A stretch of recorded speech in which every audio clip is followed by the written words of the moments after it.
Wenn man das Mercenary schnell leveln kann? Naja, wie gesagt, mit Skills. Also am schnellsten als Mercenary, wenn du nicht von einem High-Level-Spieler supported wirst, mit maximalen Buffs, levelst du, indem du einfach Skills benutzt. Diese oberen Mercenary-Skills, diese Combo-Skills. Habe ich auch in meinem Mercenary-Guide, müsste das auch mit drin sein. Skills hat so sehr genervt. Skills nerven dich, aber Auto-Attacks ohne High-Level-Support und ohne Comet-Set nerven dich nicht. Also ist vielleicht eine persönliche Sache, aber ich finde mit Skills-Leveln eigentlich mal eine ganz angenehme Abwechslung, als immer nur mit Auto-Attacks. Und wie gesagt, wenn mein Charakter 60% Attack-Speed hat und 2% Crit-Rate, dann benutze ich doch lieber Skills, als mir den Krampf reinzuziehen, wie der in Zeitlupe angreift und 10 Hits braucht, von denen 8 missen. Also das kann ich mir nicht reinziehen bis Level 60. Und abgesehen davon bist du auch einfach schneller. Du bist safe schneller. Es sei denn, du benutzt irgendwelche Power-Ups, Attack-Speed und so weiter. Wodurch Auto-Attacks sich dann mehr lohnen, weil Skills kann man mit Power-Ups ja nur den Schaden pushen, sonst nichts.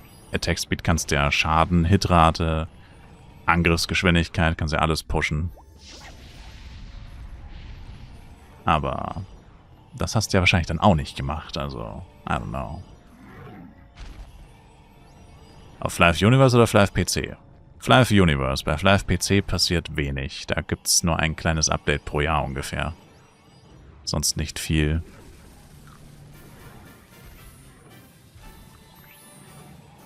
Kam nicht drauf klar mit Skills und dann auch Healen gleichzeitig. Das war mir zu viel Stress.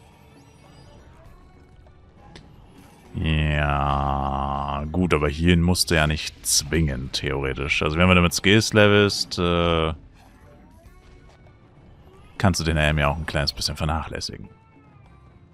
Beziehungsweise nach jedem Monster, wenn du auf dem Weg zum nächsten Monster bist oder so, einmal kurz healen. Aber es klingt, als wären sie ein Hardcore Casual, no front.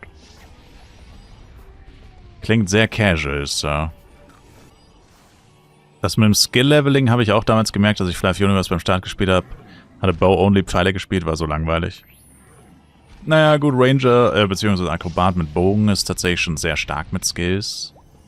Also, das ist wirklich eine Klasse, selbst wenn du gebufft bist. Also, muss es schon wirklich von einem High-Level-Support gebufft werden, dass sich die Skills gar nicht lohnen würden.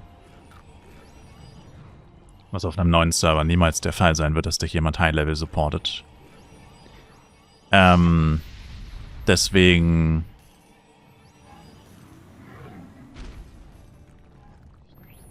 ist es da auf jeden Fall so.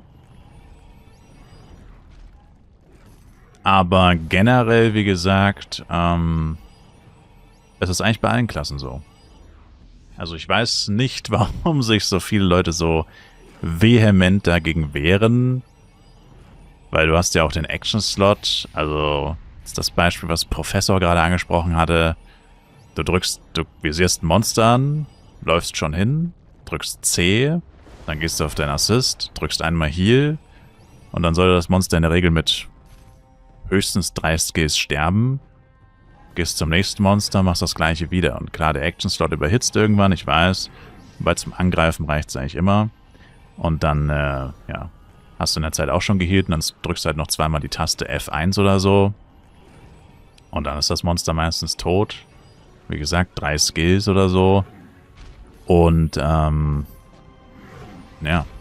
Und du hast halt nicht das Problem, also jeder Skill trifft. Ein Skill kann nicht treffen. Gibt wenige Ausnahmen. Junk Arrow zum Beispiel kann tatsächlich auch nicht treffen. Aber das ist halt eingebaut in den Skill. Die meisten Skills sind so, dass sie zu 100% treffen und eigentlich auch immer den gleichen Schaden machen. Minimalste Schwankungen gibt es nur aufgrund der Waffenspanne und sowas. Aber wie gesagt, das ist eigentlich echt bei jeder Klasse gleich, dass wenn du ohne Power-Ups, ohne Pay-to-Win, ohne High-Level-Support, also klassischer Serverstart eigentlich, klassischer Serverstart und eher Free-to-Play, außer bei Mage, Assist und Acro, also eigentlich bei allen außer Mercenary. Bei Mercenary, wenn du Full Power-Up reingehst, Full Pay-to-Win, dann lohnt sich Skills eher nicht. Aber bei den anderen 3 Klassen lohnt sich selbst dann eigentlich. Also es ist schon wirklich so, dass die Skills im Low-Level schon dazu gedacht sind, dass man sie eigentlich auch benutzt. Aber es ist halt so ein Relikt der Vergangenheit, wo man früher halt niemals mit Skills gelevelt hat eigentlich. Also Flive PC war ja wirklich so, dass du gar keine Skills benutzt hast. Also wirklich niemals, es sei denn, es sind Self-Buffs. Weder im Low-Level noch im High-Level. Außer natürlich bei Magiern und bei Ringmaster. Aber ja, also das hat sich eigentlich schon stark verändert.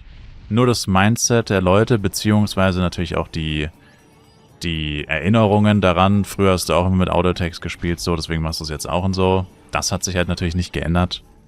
Aber ob es sich lohnt, diese Skills zu benutzen, so könnte man es vielleicht formulieren, das hat sich halt geändert, weil in Flive PC bist du schon seit 2016 spätestens, und ich glaube sogar noch früher, bist du schon gestartet mit relativ guten Power-Ups und kleineren Vorteilen. Also so Anfänger-Equipment, wodurch du einfach viel mehr Schaden gemacht hast und so. Und auch schon Set-Bonus hattest, Set-Bonus plus 5 und solche Sachen. Wodurch du bessere Hitrate hattest und so weiter. Und da hat sich das halt nie wirklich, da hat nie wirklich jemand daran gedacht, oh ja, ich level jetzt mein Mercenary mit Skills. Weil sich das da wirklich nicht gelohnt hat. Das hat einfach keinen wirklichen Sinn ergeben. Aber in Flive Universe, wo du anfängst und du hast eigentlich gar nichts, wie gesagt, ist es eigentlich schon so, dass es der Go-To-Weg ist. Und das heißt, das Problem ist eigentlich nicht wirklich, dass das Spiel oder dass sich das nicht lohnt oder so, oder dass das keiner weiß. Also doch, das mit dem, dass es keiner weiß, also viele Leute, die jetzt neu anfangen und lange nicht gespielt haben oder das letzte Mal Flive PC gespielt haben, die wissen es wahrscheinlich wirklich nicht. Aber in Flive Universe ist es eigentlich schon so, dass es sich halt lohnt. Beziehungsweise es lohnt sich auf jeden Fall nicht weniger als Auto-Attacks. In den meisten Fällen lohnt sich mehr als Auto-Attacks. Aber wie gesagt, kommt natürlich immer auf die genaue Konstellation an. Wie gesagt, Free-to-Play, Pay-to-Win oder also Cash-Up versus Free-to-Play, das spielt eine riesige Rolle tatsächlich, weil du schon viele Power-Ups im Cash-Up kaufen kannst, wodurch deine Auto-Attacks schon wesentlich krasser gebufft werden als deine Skills und so weiter. Also, man kann es nicht ganz so verallgemeinern, aber aus der Free-to-Play-Sicht eigentlich schon. Also aus der Free-to-Play-Sicht ist es immer leichter und vor allem auch günstiger, mit Skills zu leveln, weil mit Skills brauchst du halt eigentlich auch kein Equipment, weil es gibt gar kein Skill-Equipment im Low-Level, außer eine Waffe, die jetzt Skill-Damage bringt sozusagen. Und für Auto-Attacks brauchst du ja dann auch immer Comet-Set zum Beispiel als Mercenary. Ja, Comet-Set ist aber sauteuer und sau selten.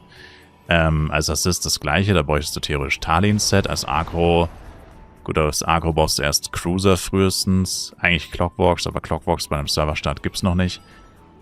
Lauter solche Sachen. Also es sind viele Vorteile, würde ich sagen, für die Skills und kaum Vorteile für die Auto-Attacks im Low-Level. Im Endeffekt muss man sich die Vorteile erkaufen. Also entweder mit Ingame-Geld oder halt wirklich mit Echtgeld.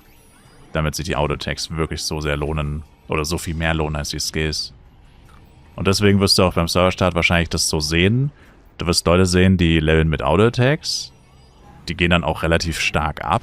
Da kannst du dann relativ sicher sagen, na gut, der hat wahrscheinlich gecached, der greift viel schneller an als ich und pipapo und macht viel mehr Schaden etc. Und dann siehst du die Leute, die mit Skills leveln. Du wirst vor allem extrem viele Leute mit Moonbeam Assist rumlaufen sehen. Und das sind dann die Leute, die wahrscheinlich nicht gecached haben. Und so kannst du das dann auch nochmal betrachten beim Serverstart. Also es ist wirklich, die eine Hälfte spielt, in Anführungszeichen, easy normal. Und die andere Hälfte spielt mit Skills und wurstelt sich da so irgendwie durch. Und das sind die Free-to-Play-Spieler und die mit Auto-Attacks da durchflitzen. Das sind dann eher die Casual. Ich meine, das ist ja eigentlich selbsterklärend, aber so kann man das ungefähr betrachten. Ausnahme ist natürlich Magier. Magier benutzen immer Skills. Das ist die einzige Klasse, bei der es immer so ist, dass sie Skills benutzen. Genau. Ja gut, wobei Assists werden auch immer Moonbeam wahrscheinlich benutzen. Vollkommen egal, ob sie cashen oder nicht. Also Assists und Magier sind jetzt eher rausgenommen. Es ist mehr Mercenary und Akrobat, wo das eine Rolle spielt mit Auto-Attacks versus Skills. Bei den anderen ist es ja fast schon vorherbestimmt, dass sie mit Skills leveln. Also die Wahl der Klasse spielt dann quasi auch noch eine Rolle.